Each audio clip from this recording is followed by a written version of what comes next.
is up, guys? Welcome back to my channel. Today we're going over my picks for UFC 302. As always, if you like what you see, make sure to like, subscribe, and share with your friends. I think it's a real long way here, and yeah, let's get right into it.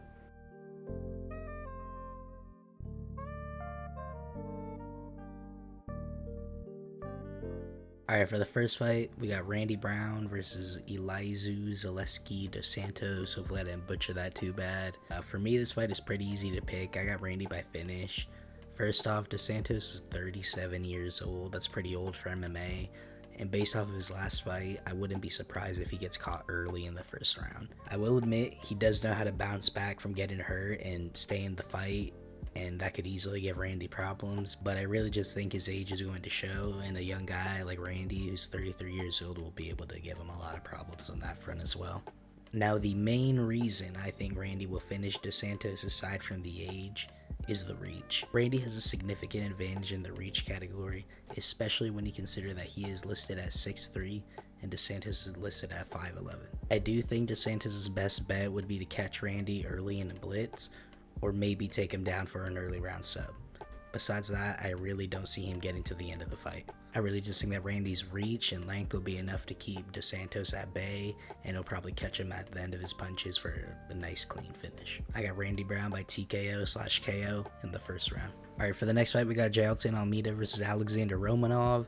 This one I feel like could low-key be close. My brain is telling me that Almeida will win this easily, but I can't help remembering him getting TKO'd like 2 months ago. That's really not a whole lot of time, and if Volk's fight showed us anything, you need to take a break between a finish. I could easily see Romanov bull rushing Almeida and just putting his weight on him if he gets him down. Almeida has shown sometimes he can struggle to get up from the bottom, but at the same time, if Almeida can keep Romanov from taking him down, I think Almeida will piece him up on the feet. I think he'll even be able to get a finish off of the feet, to be honest, and Almeida does have a more impressive record. Whereas with Romanov, it seems like he falls short every time he takes on a ranked caliber opponent. For me, I'm excited to see Almeida bounces back from his most recent loss and see if he can avoid getting slammed by Romanov. With all that into consideration, I got Almeida to win, probably by TKO. Now we're on to Big Mouth Kevin Holland versus Michael Oleksiejczuk. Hopefully I got that right. And what is up with this card and having long or hard to pronounce names? Anyways, Kevin has a pretty significant reach advantage against Michael. He is also 6'3", where Michael is listed at 6 foot. I think that'll give Kevin a real big advantage. Kevin tends to do real good against shorter guys. I think Kevin will come out and try to get a highlight to quote-unquote make up for his last fight. Honestly, that might cost him. Michael has solid finishing power, and I wouldn't be surprised if he catches Holland while Holland is showboating. However, I do believe Holland has a grappling advantage and will be able to take Michael to the ground if he were to get hurt.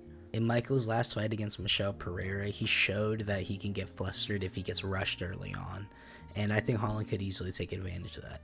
If Holland comes out laser focused, I really think he could put Michael away in the first, if not at least within 2. Because of that, I got Holland by finish, either by TK or submission. I'm not too sure which, but I am pretty solid he's going to finish Michael by the second round at least. Alright, now we're on to the co-main event, Sean Strickland versus Paulo Costa. This one I'm really excited for.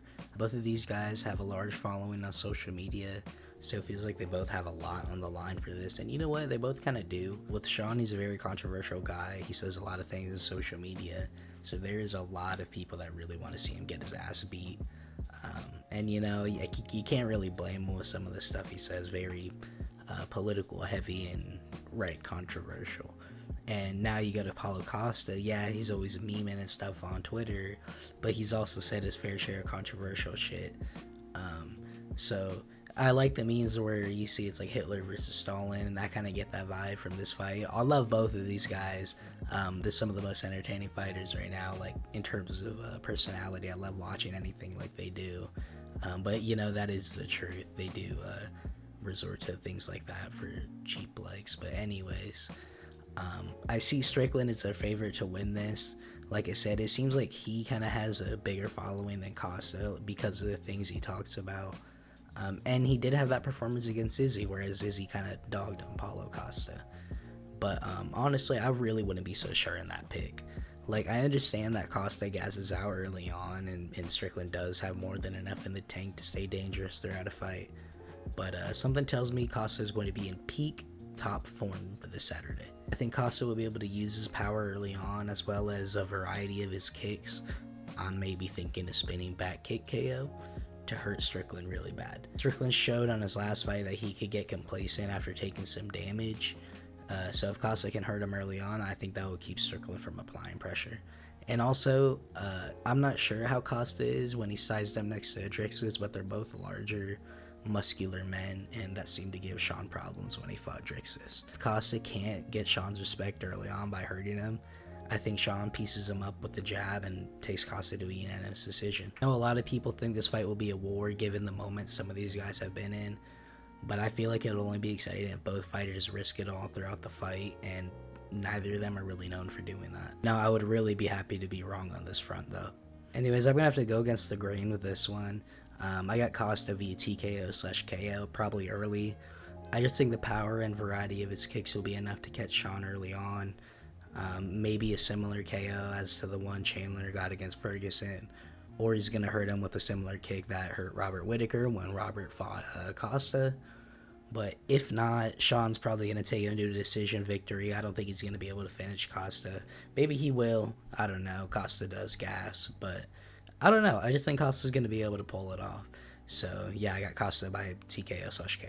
All right, now we're on to the main event of the UFC 302.